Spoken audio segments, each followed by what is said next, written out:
काकू, देखिए मैं औषधि के पत्ते ले आई। वो मुझे याद आ गया कि गौरी ने मुझे कैसे दिखाए थे। लेकिन आपने नीम के पत्ते क्यों नहीं लिए? मैंने तुम्हें वहां जाने के लिए कहा था ना, वहां क्यों चली गई?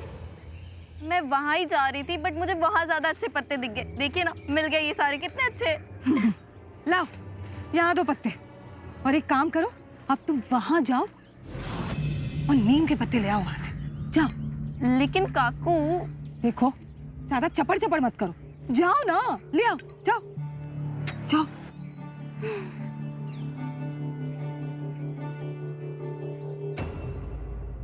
सबसे पहले मैं आप सबका धन्यवाद कहना चाहूंगी कि आप लोग इतने कम समय में दरबार में उपस्थित हुए। आज दरबार एक विशेष कारण जानने के लिए लगाया गया है। क्या आप में से कोई देवसू में रहने वाले सदाशिव नाम के किसी व्यक्ति को जानता है जो हमारे देवसू में रहता हो, जो शहर में भी रह चुका है? सेठ जी,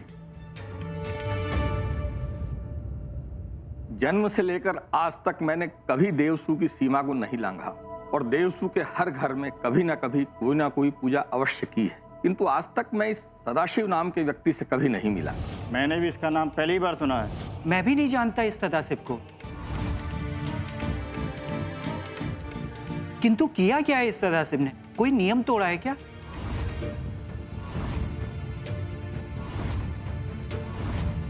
क्षमा कीजिए, अभी हम इसका कारण नहीं बता सकते। अभी केवल सदाशिव का पता लगाना आवश्यक है। और आप सबसे अनुरोध है कि दरबार खत्म होने के बाद आप गांव के और लोगों से भी पूछताछ कीजिए। कोई ना कोई तो अवश्य जानता होगा कि ये सदाशिव है कौन। किंतु सेठ जी, अभी आपने कहा कि ये व्यक्ति शहर होकर आया है और हमारे गांव से शहर तो केवल 2 ही व्यक्ति होकर आए हैं। एक तो हमारे सेठ जी विनायक राव और दूसरा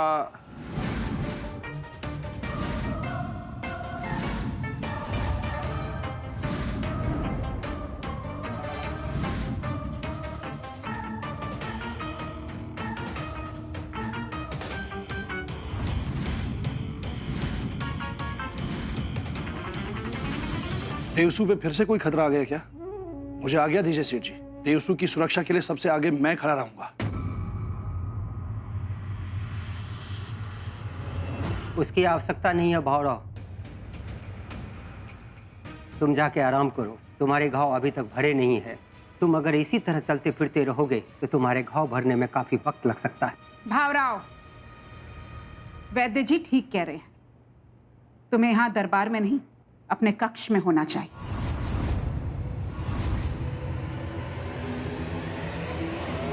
अरे अब तो सबके मुंह खुलने लगे हैं, मुझे इस परिस्थिति को अभी संभालना होगा। सेठ जी, मैं जानता हूं सेठ जी, मेरे तबीयत की वजह से नहीं, लेकिन मेरे कर्मों के कारण इस पवित्र दरबार में मैं अपने पैर रखने लायक नहीं हूं। मैंने बहुत पाप किया सेठ जी। मैं भी क्या करता, वो नागेश सेठ ने मुझे अपनी बातों में फुसला दिया, लेकिन अब नहीं। मेरी आंखें खुल चुकी हैं सेठ जी।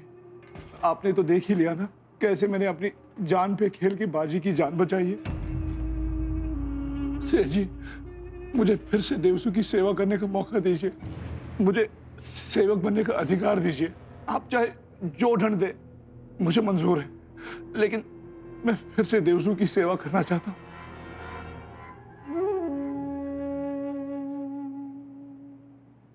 सेठ जी, भावराव को सच में अपने पापों का पश्चाताप है। इसे क्षमा कर दीजिए। और गलती मान लेने पर तो भगवान भी पापों को क्षमा कर देते हैं।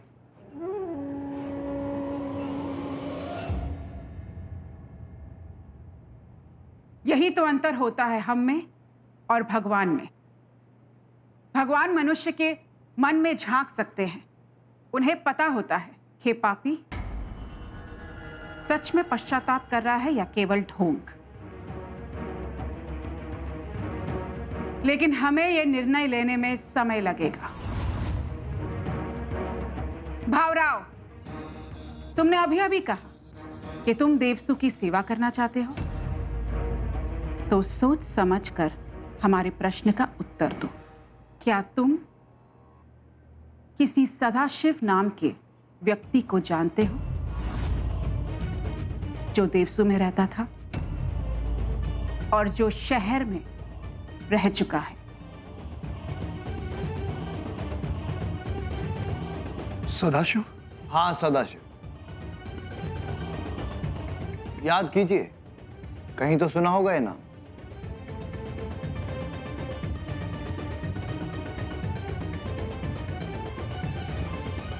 बोलो भावराव। सुना तो है। ऐसा लग रहा है कि जैसे मैं इस नाम के आदमी को जानता हूं।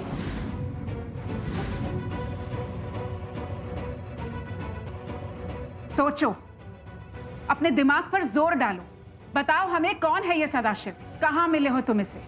कौन हो सकता है ये? मुझे क्षमा कीजिए, मुझे कुछ भी याद नहीं आ रहा है।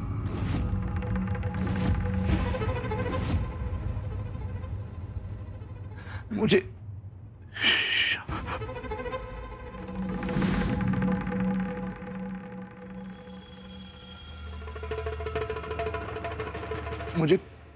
कुछ भी याद नहीं आ रहा है। यदि तुम्हें सदाशिव के विषय में कुछ याद आ जाए तो हमें सूचित कर देना। लेकिन इस सदाशिव ने क्या किया?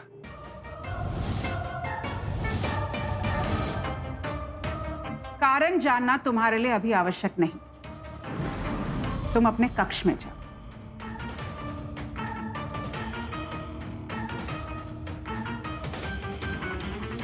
सेठ जी, सदाशिव के बारे में कुछ याद नहीं आ रहा है, लेकिन नागेश सेठ की कही हुई एक बात याद आ रही है, जो मुझे लगता है कि मुझे इस दरबार में बता देनी चाहिए। भावराव, नागेश की धमकियों को बार बार इस दरबार में दोहराने की आवश्यकता नहीं है। मैंने कहा ना, अपने कक्ष में जाओ। धमकी नहीं, जानकारी दे रहा हूं सेठ जी। जब नागेश सेठ ने बाजी को बंदी बना के रखा था ना, तब मैंने नागेश सेठ और उसके बेटे को बात करते हुए सुना था। नागेश सेठ अपने बेटे से कह रहा था कि आज भी देवसू में उसका कोई खास शख्स उसके लिए जानकारी लेकर आता है।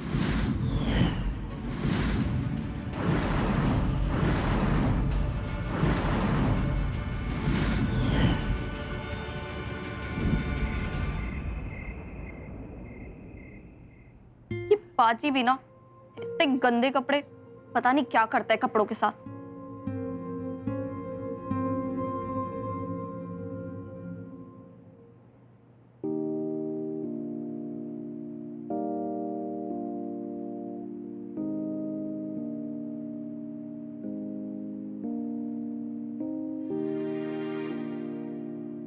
रुक जाओ, ये कपड़े गंदे हैं।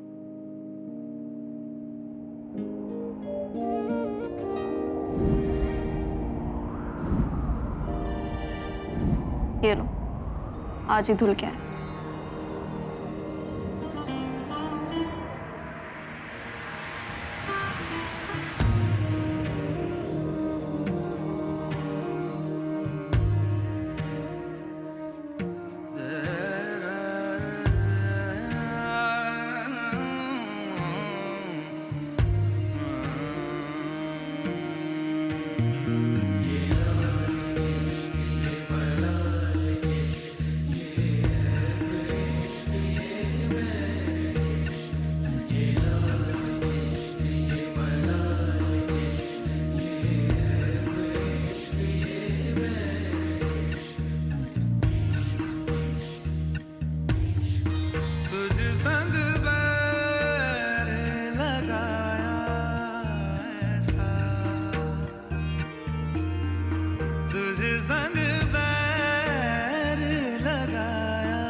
बहुत प्यार प्यार करते थे। हाँ, अब क्या हुआ? अब कहाँ गया तुम्हारा प्यार? फूल पकड़ी, तुम्हारे लिए जान दे दूंगा। फूल पकड़ी, मैं तुम्हारे बिना रह नहीं सकता। देख लिया तुम्हारा प्यार, यही है ना तुम्हारा प्यार? कोई बेचारा प्यार करे भी तो कैसे? हाँ, बात बात पे गलतियां करना। अरे घर में प्यार कम, हाहाकार ज्यादा लगता है। इंसान हूं, गलतियां तो होंगी ही ना। माफ करना, तुम लोगों जैसे भगवान नहीं हो। हद है यार। बात समझने की कोशिश तो कर नहीं सकती और उम्मीद करती हो प्यार किया जाए। तो किसने कहा बात करना है?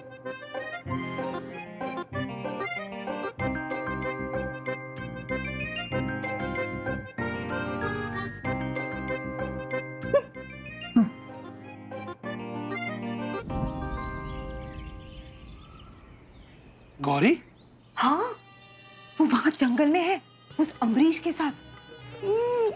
अरे देवा देवा देवा। क्या फायदा, प्रगति तो घर में है। उसकी चिंता आप मत करो, मैं भेजती हूँ उसे जंगल में। मैंने ना सारा इंतजाम करके रखा हुआ है। आप बस एक काम करो कि उन दो प्रेम पंछियों पे नजर रखो आप, बस समझ गए? अब आप जाओ जल्दी से, जाओ जाओ।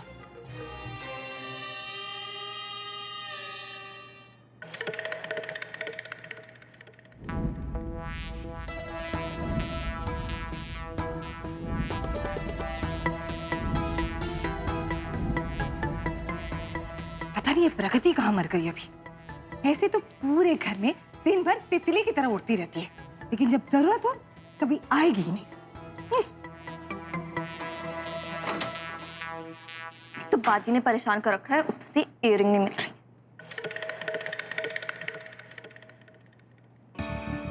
अरे प्रगति, क्या हुआ? गर्दन अकड़ गई है क्या तुम्हारी? यूं यूं क्यों चल रही हो? काकू, मेरी इयररिंग पता नहीं कहाँ गिर गई है। कब से ढूंढ रही हूँ, मिल ही नहीं रही। इयररिंग? हाँ, कान की वाली। अरे वो तो कितनी खूबसूरत थी, वो तो तुम्हें ढूंढनी चाहिए। यही कहीं गिरी होगी, ढूंढ लो ना, मिल जाएगी। काकू, पूरा घर ढूंढ लिया है, कहीं नहीं मिल रही। और जंगल में? मेरा मतलब है कि तुम मेरे साथ जंगल में आई थी ना भौराव के लिए जड़ी बूटी ढूंढने, कोई जंगल में तो नहीं गिर गई होगी ना? हाँ, आप सही कह रही हैं, मुझे लगता है वहीं गिर गई होगी। मैं एक काम करती हूँ, मैं अभी वहां जाके देख के आती हूँ। मैं भी चलूं साथ में प्रगति? लेकिन क्या है ना, घर में इतने सारे काम पड़े हैं ना, लेकिन अगर तुम कहोगी ना तो मैं चलती हूँ साथ में। हाँ? अरे नहीं नहीं देवी काकू, मैं अकेली ही ढूंढ लूंगी। थैंक्स। हाँ?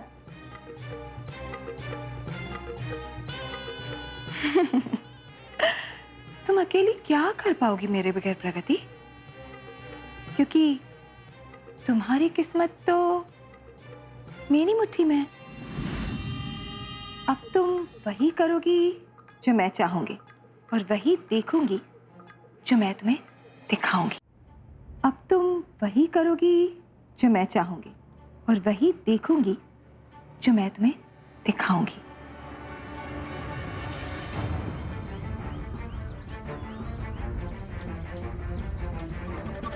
पता नहीं कहाँ गिर गई इयररिंग।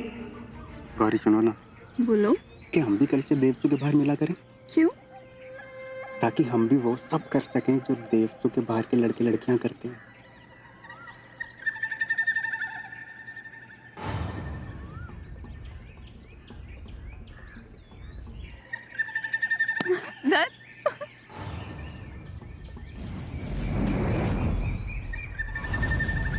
गौरी!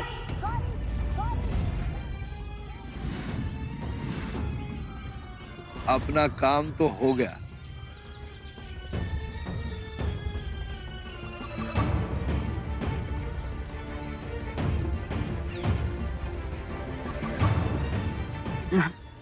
मुंह बंद रखो अपना और गौरी से दूर रहो। अब समझ आ रहा है मुझे कि तुम दिन भर घर से क्यों गायब रहती थी। भाभी वो चुप! कुछ बोलने की जरूरत नहीं है, चुपचाप घर जाओ। जाओ, मैंने कहा जाओ।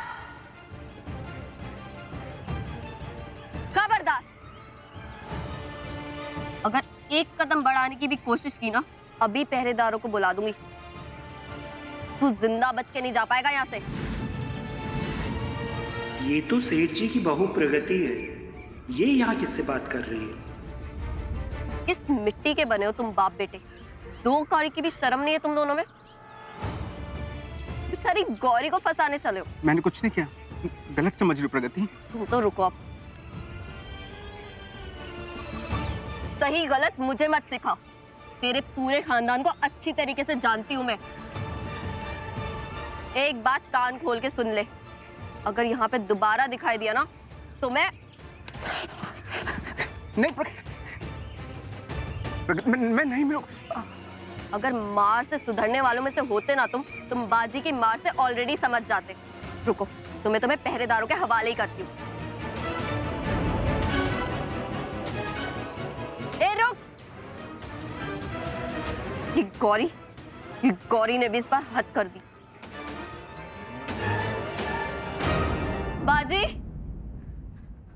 बाजी वैसे तो पूरे दिन मुंह के सामने दिखाई देता है, अब जब जरूरत पड़ी है तो ये गायब। अब बाजी होता तो उससे पूछ लेती कि सेठ जी को बताओ या नहीं। बता देती हूँ।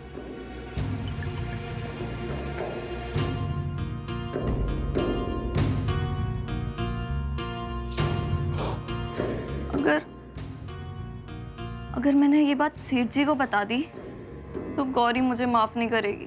वो बेचारी तो मासूम है, उसकी क्या गलती। लेकिन अगर मैंने सेठ जी को ये बात नहीं बताई तो बाजी मुझे माफ नहीं करेगा। पिछली बार भी तो वो सही था ना।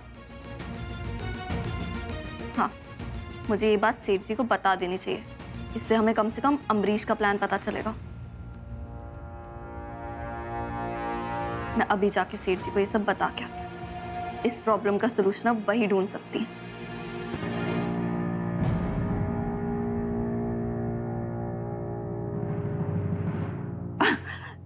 अरे प्रगति देखो ना, दिन में कितनी बार हम लोग टकरा रहे हैं। अरे वाह, कितनी सुंदर लग रही हो तुम। कहीं जा रही थी क्या? वो मैं सेठ जी से बात करने जा रही थी। वो बस इतना ही पूछना था कि आज रात को मैं खाने में क्या बनाऊं। कोई बात नहीं, मैं बाद में पूछ लूंगी।